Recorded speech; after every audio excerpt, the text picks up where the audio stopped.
Carta de 2022. A los accionistas de Berkshire Hathaway. Charlie Munger, mi socio desde hace mucho tiempo, y yo, tenemos el trabajo de administrar los ahorros de un gran número de individuos. Estamos agradecidos por su confianza duradera, una relación que a menudo abarca gran parte de su vida adulta. Son esos ahorradores comprometidos los que tengo en mente mientras escribo esta carta.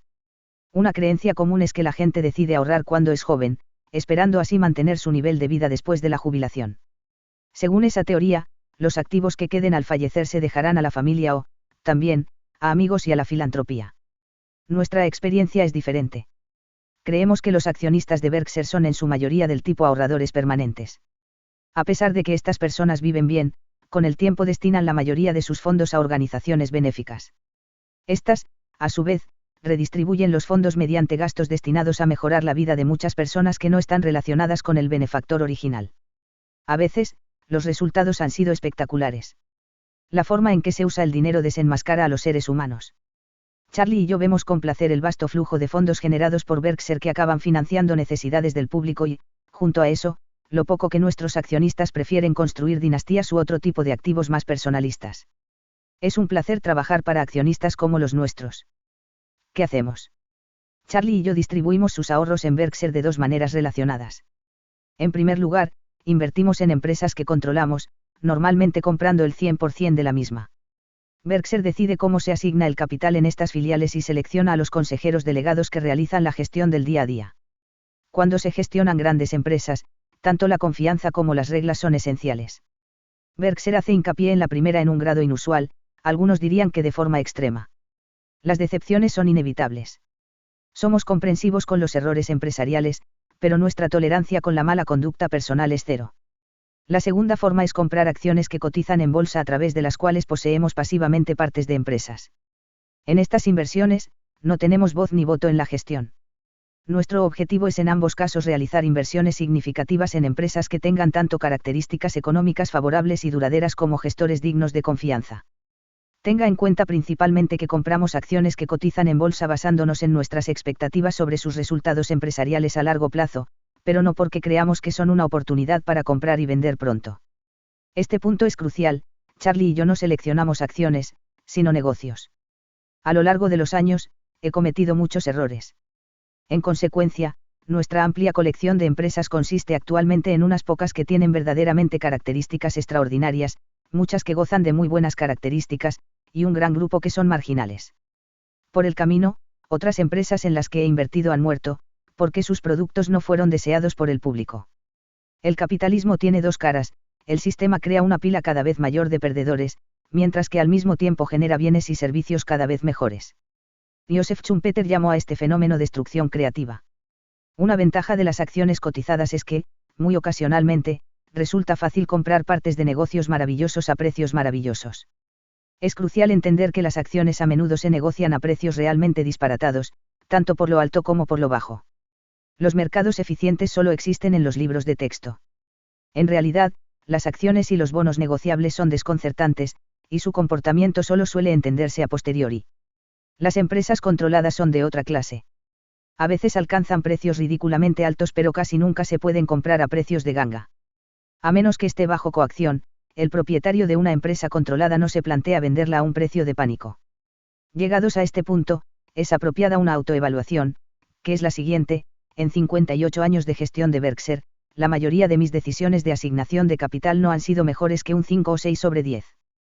En algunos casos, también, mis malas decisiones han sido rescatadas por grandes dosis de suerte. ¿Se acuerda de cuando escapamos del casi desastre en USAR y Salomon Brothers? Yo desde luego que sí me acuerdo. Nuestros buenos resultados se explican por una docena de decisiones realmente buenas, es decir, aproximadamente, una cada 5 años, y por una ventaja a veces olvidada que favorece a los inversores a largo plazo como Berkshire. Echemos un vistazo detrás del telón. La salsa secreta. En agosto de 1994, Berkshire completó su compra durante 7 años de los 400 millones de acciones de Coca-Cola que ahora tenemos. El coste total fue de $1.300 millones, que entonces era una suma muy significativa para Berkshire.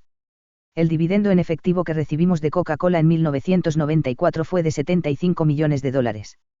En 2022, el dividendo había aumentado a $704 millones. El crecimiento se producía cada año, con la misma certeza que los cumpleaños. Todo lo que Charlie y yo teníamos que hacer era cobrar los cheques trimestrales de dividendos de Coca-Cola. Creemos que es muy probable que esos cheques crezcan. La historia de American Express es muy parecida. Las compras de Berkshire de Amex se terminaron, básicamente, en 1995, casualmente, también nos costaron 1.300 millones de dólares.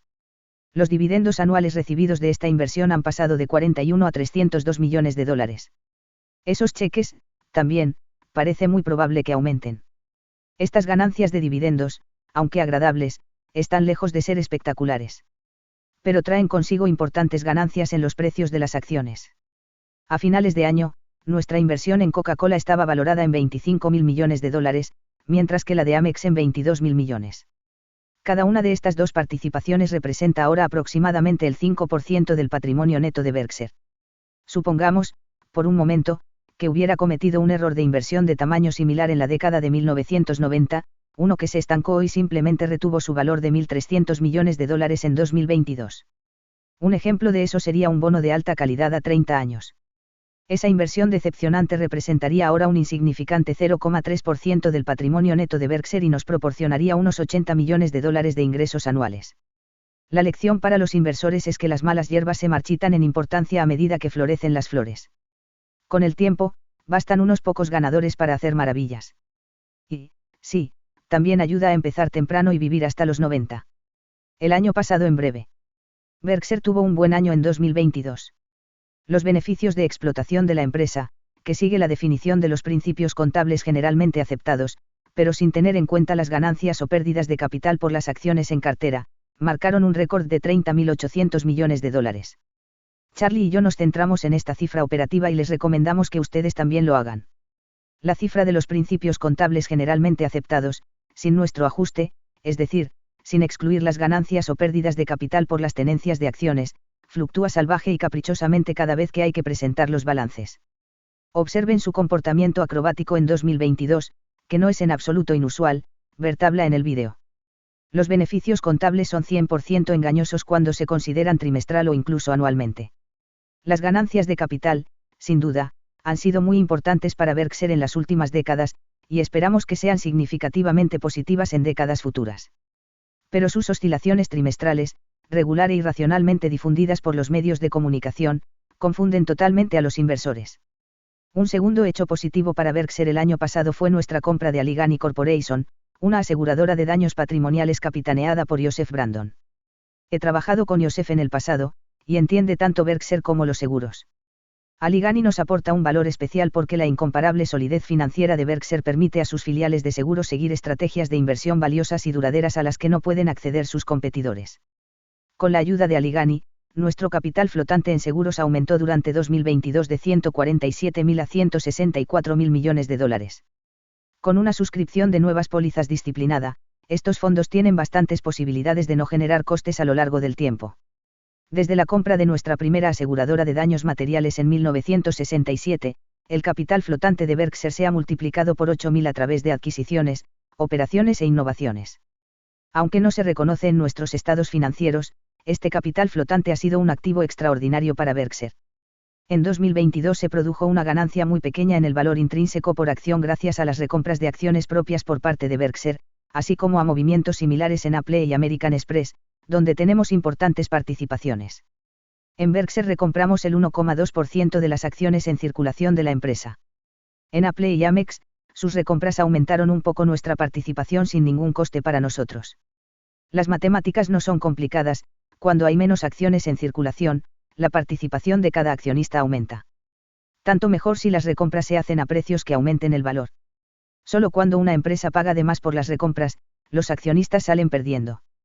En esos casos, las ganancias solo van a parar a los accionistas vendedores y al banquero de inversión amigo, pero caro, que recomendó las recompras insensatas. Hay que subrayar que las ganancias de las recompras que crean valor benefician a todos los accionistas, en todos los aspectos. Imaginemos 3 accionistas bien informados de un concesionario de automóviles local, uno de los cuales gestiona el negocio. Imaginemos, además, que uno de los propietarios pasivos desea vender su participación a la empresa a un precio atractivo para los 2 accionistas restantes. Cuando la operación se haya concretado, no habrá perjudicado a nadie. Ni el accionista gestor se favorece por encima de los accionistas pasivos, ni tampoco pierde el público. Cuando le dicen que todas las recompras son perjudiciales para los accionistas o para el país, o que benefician especialmente a los directivos, se está escuchando a un analfabeto económico o a un demagogo, cosas que no son mutuamente excluyentes. En el resto del informe se exponen detalles casi interminables de las operaciones de Berkshire en 2022, pero esas páginas no son de lectura obligatoria. Hay muchos millonarios accionistas de Berkshire que nunca han estudiado nuestras cifras financieras. Simplemente saben que Charlie y yo, junto con nuestras familias y amigos cercanos, seguimos teniendo inversiones muy significativas en Berkshire, y confían en que trataremos su dinero como si fuera nuestro. Y esa es una promesa que sí podemos hacer. Por último, una advertencia importante: incluso la cifra de beneficios operativos que preferimos en lugar de la definición contable puede ser fácilmente manipulada por los directivos que deseen hacerlo. Esta manipulación suele considerarse sofisticada por los consejeros delegados, directores y sus asesores. Los periodistas y analistas también aceptan su existencia. Superar las expectativas se anuncia como un triunfo de los gestores. Esa actividad es repugnante. No hace falta talento para manipular las cifras, solo un profundo deseo de engañar. La contabilidad imaginativa y audaz, como me describió una vez su engaño un director general, se ha convertido en una de las vergüenzas del capitalismo. 58 años y algunas cifras. En 1965, Berkshire solo tenía una venerable, pero condenada al fracaso, empresa textil de Nueva Inglaterra. Con ese negocio que marchaba hacia su muerte, Berkshire necesitaba un nuevo comienzo de inmediato. En retrospectiva, tardé en reconocer la gravedad de sus problemas. Y entonces llegó un golpe de buena suerte: la aseguradora National Indemnity pasó a estar disponible en 1967, y cambiamos nuestros recursos hacia los seguros y otros negocios no textiles. Así comenzó nuestro viaje hasta 2023, un camino lleno de baches que implicaba una combinación de continuos ahorros, es decir, la retención de los beneficios, el poder del interés compuesto, el evitar grandes errores y, lo que es más importante, el viento a favor de la economía norteamericana. A Estados Unidos le hubiera ido bien sin Berkshire. Pero lo contrario no es cierto. Berkshire ahora disfruta de participaciones en una colección incomparable de enormes y diversificadas empresas. Veamos primero las cerca de 5.000 empresas que cotizan diariamente en el Nasdaq, el NYSE y otros mercados relacionados. Dentro de este grupo se encuentran los miembros del índice Standard & Poor's 500, una colección de las mayores y famosas empresas estadounidenses. En conjunto, esas 500 empresas ganaron 1,8 billones de dólares en 2021. Aún no tengo los resultados definitivos de 2022, pero utilizando, por tanto, las cifras de 2021, solo 128 de las 500, incluida la propia Berkshire, ganaron 3.000 millones de dólares o más. De hecho, 23 perdieron dinero. A finales de 2022, Berkshire era el mayor accionista de 8 de estos gigantes: American Express, Bank of America, Chevron, Coca-Cola, HP, Moody's, Occidental Petroleum y Paramount Global. Además de invertir en esas 8 empresas, Berkshire tiene el 100% del ferrocarril BNSF y el 92% de BHE Energy, cada una con unos beneficios que superan los 3.000 millones de dólares mencionados anteriormente. BNSF gana 5.900 millones y BHE Energy gana 4.300 millones. Si estas empresas cotizaran sus acciones en la bolsa, sustituirían a 2 miembros actuales de la lista de 500 más grandes. Así las cosas, nuestros 10 gigantes controlados y no controlados hacen que Berkshire está más alineada con el futuro económico del país que ninguna otra empresa estadounidense. Además, los negocios de seguros de Berkshire, aunque se llevan a cabo a través de muchas filiales gestionadas individualmente, tiene un valor comparable a los de BNSF y BHE Energy. En cuanto al futuro, Berkshire siempre tendrá una gran cantidad de dinero en efectivo y bonos del Tesoro de Estados Unidos junto con una amplia gama de negocios. También evitaremos decisiones que puedan dar lugar a incómodas necesidades de efectivo en momentos inoportunos, incluyendo pánicos financieros y pérdidas de seguros sin precedentes. Nuestro consejero delegado siempre será el director de riesgos, una tarea que es irresponsable delegar. Además, nuestros futuros consejeros delegados tendrán una parte significativa de su patrimonio en acciones de Berkshire, compradas con su propio dinero. Y sí, nuestros accionistas seguirán ahorrando y prosperando a través de la retención de beneficios. En Berkshire, no habrá línea de meta. Algunos datos sorprendentes sobre los impuestos federales. Durante la década que termina en 2021, el Tesoro de los Estados Unidos recibió alrededor de 32,3 billones de dólares en impuestos, mientras que gastó 43,9 billones. Los economistas, los políticos y gran parte del público tienen opiniones sobre las consecuencias de ese enorme desequilibrio, Pero Charlie y yo alegamos ignorancia y creemos firmemente que las previsiones económicas y de mercado a corto plazo son peor que inútiles. Nuestro trabajo consiste en gestionar los negocios y finanzas de Berkshire de forma que se consiga un resultado aceptable a lo largo del tiempo y que preserve la capacidad de resistencia de la empresa para cuando se produzcan pánicos financieros o graves recesiones mundiales. Berkshire también ofrece una modesta protección contra la inflación, pero este atributo dista mucho de ser perfecto. Los enormes y arraigados déficits fiscales tienen consecuencias. De esos 32 billones de dólares de ingresos que obtuvo el Tesoro a través de los impuestos, el 48% fue por el impuesto sobre la renta de las personas físicas, el 34,5% por cotizaciones a la seguridad social e ingresos relacionados, otro 8,5% por el impuesto a la renta de las empresas y el resto surgió de una gran variedad de gravámenes menores. La contribución de Berkshire a través del impuesto a la renta de las empresas fue de 32.000 millones de dólares durante la década, casi exactamente el 0,1% de todo el dinero que recaudó el gobierno. Y eso significa, agárrense, que si hubiera habido unos 1.000 contribuyentes en Estados Unidos que igualaran los pagos de Berkshire, ninguna otra empresa ni ninguno de los 131 millones de hogares del país habrían tenido que pagar impuestos al gobierno federal. Ni un céntimo. Millones, miles de millones, billones, todos conocemos las palabras, pero las sumas implicadas son casi imposibles de comprender. Pongamos dimensiones físicas a los números. Si conviertes $1.000.000 en billetes de 100 recién impresos, tendrás una pila que te llegará hasta el pecho. Si haces lo mismo, pero con 1.000 millones de dólares, la pila de billetes tendría una altura de 1.200 metros. Por último, imagina apilar 32.000 millones de dólares, que es el total que pagó Berkshire por el impuesto federal sobre la renta de las empresas entre 2012 y 2020. Ahora la pila mediría casi 34 kilómetros, aproximadamente 3 veces más alto que el nivel en el que normalmente vuelan los aviones comerciales. En Berkshire esperamos pagar muchos más impuestos durante la próxima década. Nosotros no debemos menos al país, el dinamismo de Estados Unidos ha contribuido enormemente al éxito que Berkshire ha logrado, una contribución que Berkshire siempre necesitará. Contamos con el viento a favor de la economía norteamericana y, aunque de vez en cuando ha estado en dificultades, su fuerza propulsora siempre ha regresado. Llevo invirtiendo 80 años, más de un tercio de la vida de nuestro país. A pesar de la inclinación, casi el entusiasmo, de nuestros ciudadanos por la autocrítica, todavía no he visto un momento en el que tuviera sentido hacer una apuesta a largo plazo contra Estados Unidos. Y dudo mucho que cualquier lector de esta carta tenga una experiencia diferente en el futuro. No hay nada mejor que tener un gran socio. Charlie y yo pensamos bastante parecido. Pero lo que a mí me lleva una página a explicar, él lo resume en una frase. Su versión, además, siempre está más claramente razonada y también es más ingeniosa, algunos añadirían más directa. He aquí algunas de sus reflexiones, muchas de ellas extraídas de un podcast muy reciente. 1. El mundo está lleno de apostadores tontos, y no les irá tan bien como al inversor paciente. 2. Si no ves el mundo como es como juzgar algo a través de una lente distorsionada. 3. Lo único que quiero saber es dónde voy a morir, así que nunca iré allí. 4. Escribe tu obituario deseado con mucha antelación y compórtate en consecuencia. 5. Si no te importa ser racional o no, no te esforzarás en ello. Entonces seguirás siendo irracional y obtendrás pésimos resultados. 6. La paciencia se aprende. Tener una gran capacidad de atención y de concentración durante mucho tiempo es una gran ventaja. 7. Puedes aprender mucho de los muertos. Lee sobre los difuntos que admiras y detestas. 8. No abandones un barco que se hunde si puedes nadar hasta otro que esté en condiciones de navegar. 9.